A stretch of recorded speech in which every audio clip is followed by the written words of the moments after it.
Robert O'Hara wasn't born a king, but in the dark alleys of Glasgow, he learned how to rule like one a man so feared that even behind prison walls, his empire grew stronger, not weaker.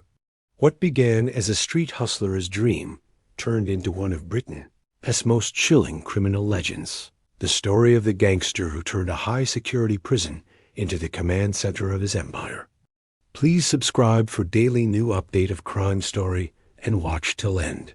The story of Robert O'Hara began on the tough streets of Govan, a working-class area in Glasgow where crime wasn't just a lifestyle, it was a way to survive. His father had been a dock worker who vanished when Robert was only 7, leaving his mother to raise 3 children on her own. Poverty and violence surrounded him, shaping his world before he was even old enough to understand right from wrong. He grew up watching gangs take control of neighborhoods, their leaders driving expensive cars and wearing gold watches while ordinary families struggled to buy food. Robert realized early that respect in Govan came not from goodness, but from fear. That understanding became the foundation of his future empire. As a teenager, Robert was clever but dangerous. Teachers often said he could have been a lawyer if he had used his intelligence differently. But instead of studying books, he studied people. He learned how to read their weaknesses, their desires, and their fears. By the age of 15, he was already working as a lookout for small-time criminals, warning them when police patrols came by. Within a few years, he began organizing his own crew of restless young men who were tired of being poor. He called them the Black Feathers, inspired by crows that scoured the streets for scraps, just like them. Robert's rise was fast. His gang began stealing cars, running protection rackets, and forcing bar owners to pay for security. He earned his nickname Birdman after escaping from a police chase by jumping across rooftops like a bird in flight. The local press picked up the story, and the name stuck. Unlike most street thugs, Robert had ambition. He didn't just want power. He wanted control. He studied the movements of rival gangs and used intimidation mixed with negotiation to bring them under his influence. When fights broke out, he never got his hands dirty unless it was absolutely necessary. His men feared him not because he was loud, but because he was cold and calm, the kind of man who could order a beating with the same tone he used to order tea. By his mid-20s, the Birdman controlled the docks, several pubs, and the local gambling scene. Politicians ignored him. Police officers took bribes to look the other way, and ordinary people whispered his name with caution. His operations stretched across Glasgow, earning him respect in the underworld. But the higher he rose, the more attention he attracted. Rivals envied his power, and the authorities wanted to bring him down. It was only a matter of time before his luck began to run out. One winter night, his men were caught unloading a shipment of illegal weapons on the Clyde River. It was a trap someone had tipped off the police. Robert tried to escape, but this time there was nowhere to run. The newspapers called it the fall of the Birdman. What no one knew was that Robert O'Hara wasn't done. He was just changing the battlefield, from the streets of Glasgow to the walls of a prison where his next empire would be built. When Robert O'Hara stepped through the gates of Barlinnie Prison, he felt no fear. The guards expected to see another broken gangster ready to serve his time, but Robert saw something different. He saw a new kingdom waiting to be conquered. Prison, to most men, was punishment. To Robert, it was a fortress filled with opportunities. From the moment he entered, he began observing everything: the faces of the guards, the alliances between inmates, the routines, and the weaknesses. Within days, he understood that even the most secure places in the world had cracks. All he needed was time to find them. Robert kept his composure during the early weeks, never showing frustration or aggression. He followed the rules, acted polite, and appeared to be adjusting. The prison officers began trusting him, some even thinking he was reformed. But behind that calm smile, Robert was building his foundation. He watched how cigarettes were traded for favors, how phones were smuggled through laundry deliveries, and how guards were bribed for small acts of leniency. He realized that control in prison worked the same way as control in the streets, through power, fear, and manipulation. Soon, he made his first move. A few packs of tobacco and a secret stash of cash got him a phone hidden in a Bible cover. That phone became his weapon. From his cell, Robert began sending coded messages to his remaining men outside. Each message was short and simple, but every word carried an order. Robberies, debt collections, and shipments all continued as if he had never been arrested. The guards had no idea that one of Britain's most dangerous criminal networks was being coordinated from inside their own prison. As months turned into years, Robert became untouchable inside. He had influence over other prisoners, using them as his eyes and ears across cell blocks. The violent inmates respected him because he could get things done. The desperate ones feared him because he controlled what they needed: money, protection, and contact with the outside world. Even some guards quietly worked for him, smuggling in phones, drugs, and alcohol in exchange for thick envelopes of cash. News of his influence began leaking outside. Rival gangs were shocked to discover that the Black Feathers were expanding, not collapsing. Some whispered that Robert had turned the prison into his headquarters, giving orders as if he were still free. Others refused to believe it, thinking it was just another underworld myth. But Robert didn't care what anyone believed. He was patient, strategic, and untouchable. The only person who started noticing the strange pattern was a new officer named Liam Fraser. Young, determined, and ambitious, Liam didn't trust the calm, polite image that Robert displayed. He began keeping notes recording which guards lingered too long near Robert's cell, which prisoners visited, and when unusual phone confiscations occurred. He sensed something was wrong, but he couldn't yet prove it. Meanwhile, inside his small, dimly lit cell, Robert O'Hara smiled in silence, knowing he had turned a place of punishment into the perfect command post for his empire.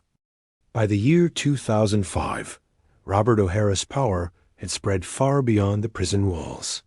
What had begun as a few smuggled phones and bribes had grown into a fully functional criminal empire that operated like a business corporation. His network reached into Glasgow, Edinburgh, Liverpool, and even parts of Belfast. The Black Feathers were no longer a small-time street gang. They had become a structured organization with managers, couriers, and financial handlers.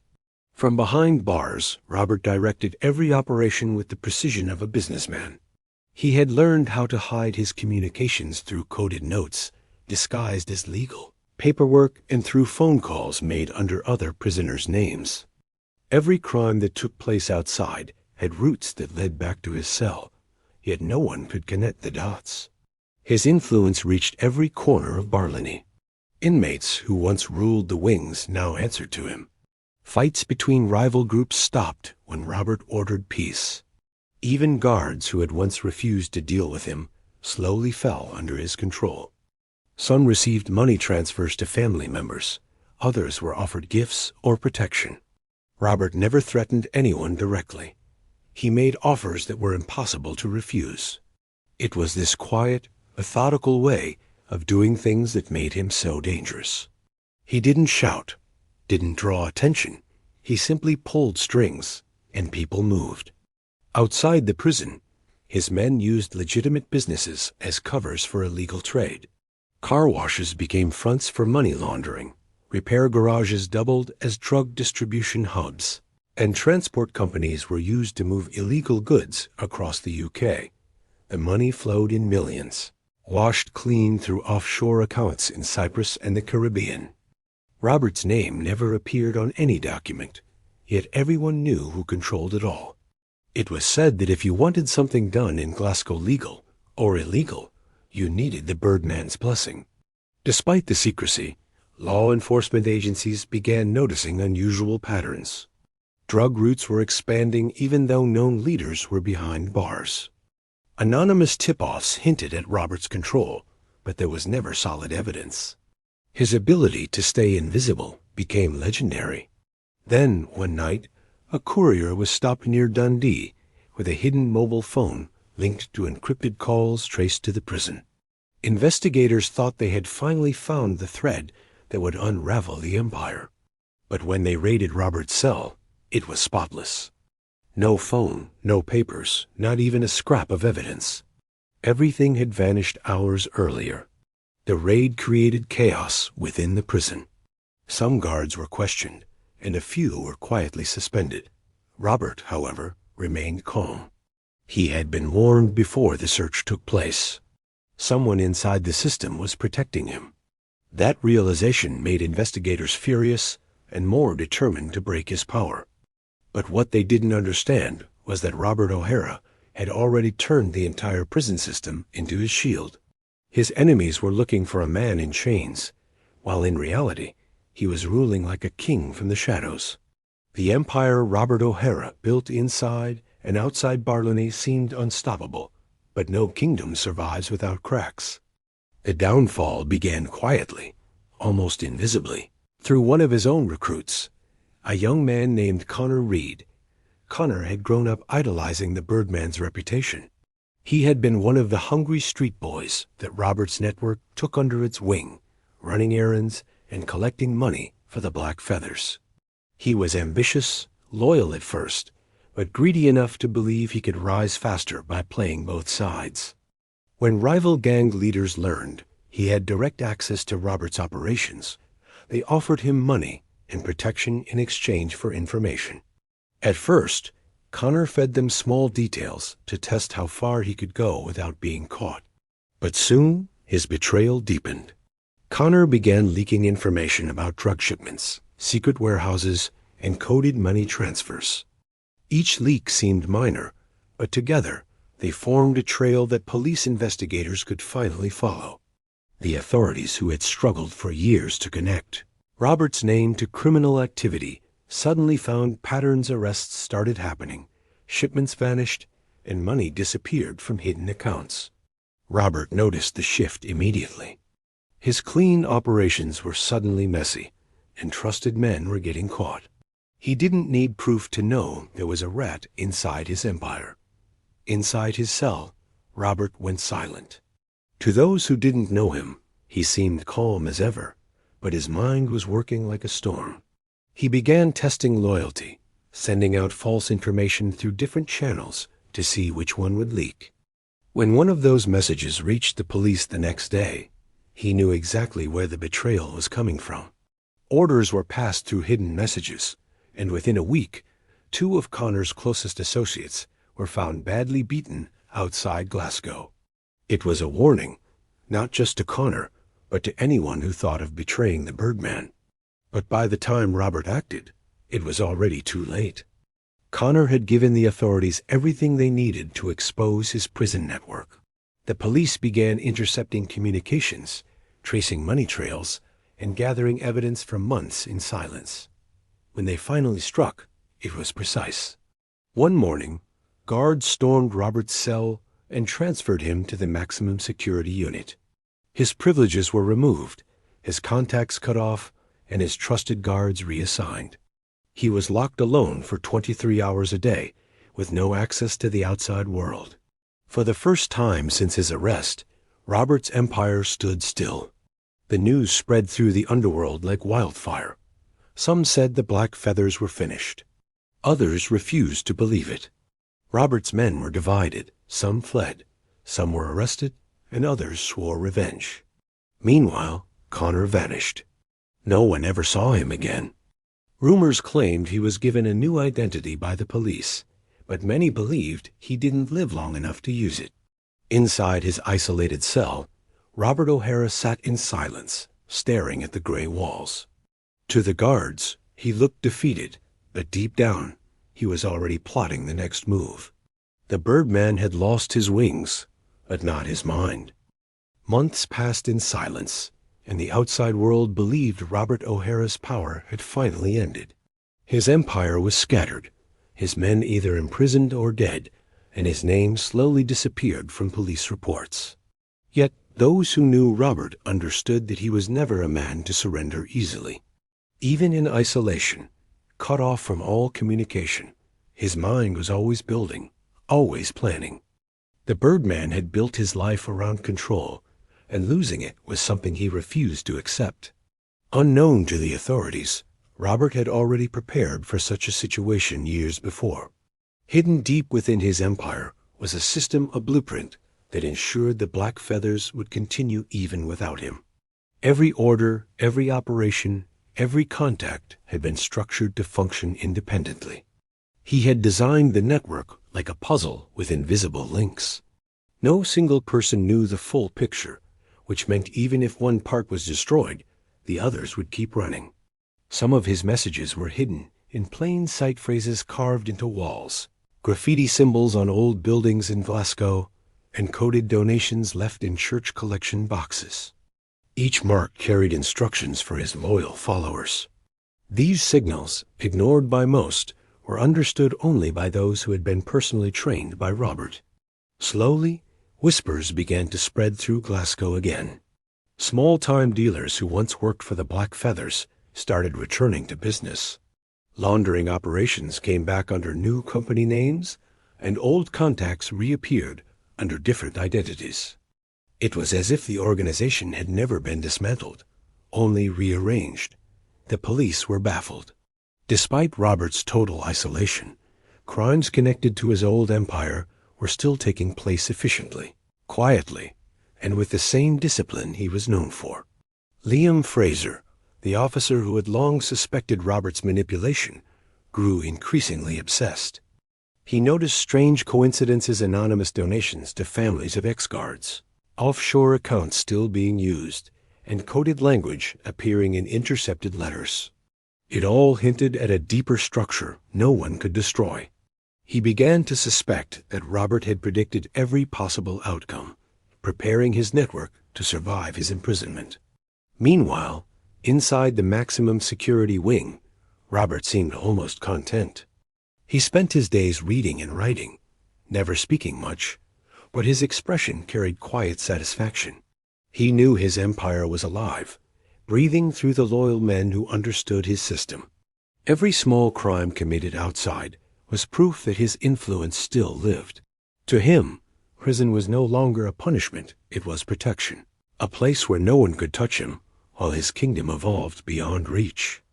The authorities tried everything: new surveillance systems, coded mail checks, and psychological evaluations, but Robert remained a mystery.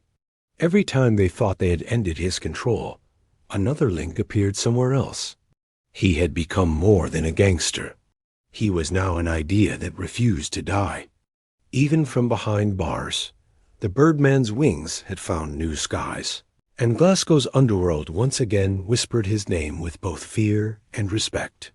In early 2016, news broke that Robert O'Hara had died of a sudden heart attack inside his cell at Barlinnie. The announcement came quietly, almost too quietly for a man of his infamy.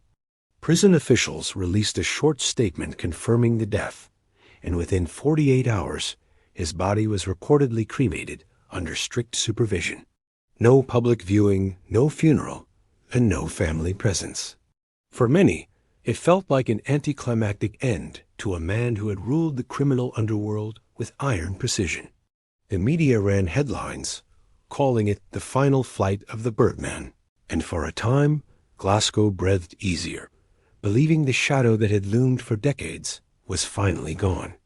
But peace never lasted long where Robert O'Hara's name was involved. Only months after his supposed death, law enforcement agencies began noticing strange financial activity. Offshore bank accounts long associated with the Black Feathers were being accessed again by someone using Robert as old encryption keys.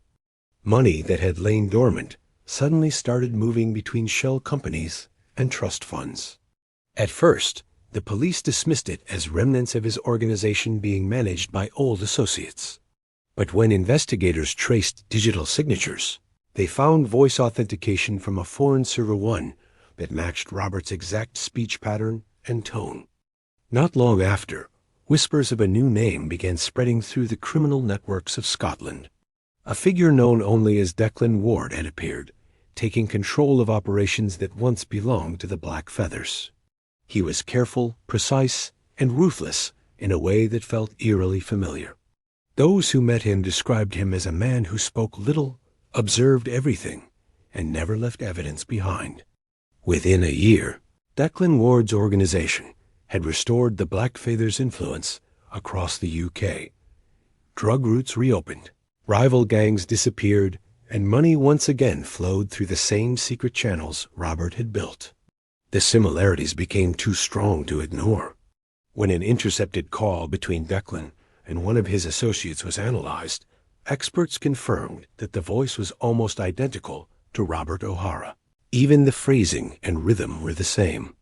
It was impossible, according to official records, yet every clue suggested otherwise. Some investigators believed Robert had somehow faked his death-bribing officials, using a substitute body and escaping under a false identity. Others argued that Declan Ward might be Robert's protege, trained years earlier to take over in his absence. But no one could prove either theory. Liam Fraser, the officer who had spent years studying Robert, couldn't shake the feeling that the Birdman was still alive. The precision, the control, the timing, it all pointed to one man. For him, the so-called death was nothing more than the final trick in a lifetime of manipulation. And if that were true, Robert O'Hara had done what no gangster before him ever had. He had escaped not just prison, but death itself. To this day, the truth remains buried beneath rumors and silence. Some say Robert lives quietly somewhere in Europe, still watching, still guiding his empire. Others believe his legend has simply grown beyond him, turned into a story criminals tell each other to inspire fear. But one fact is undeniable: the name Robert Birdman O'Hara still echoes through the underworld of Glasgow, a ghostly reminder that even in death, power never truly fades.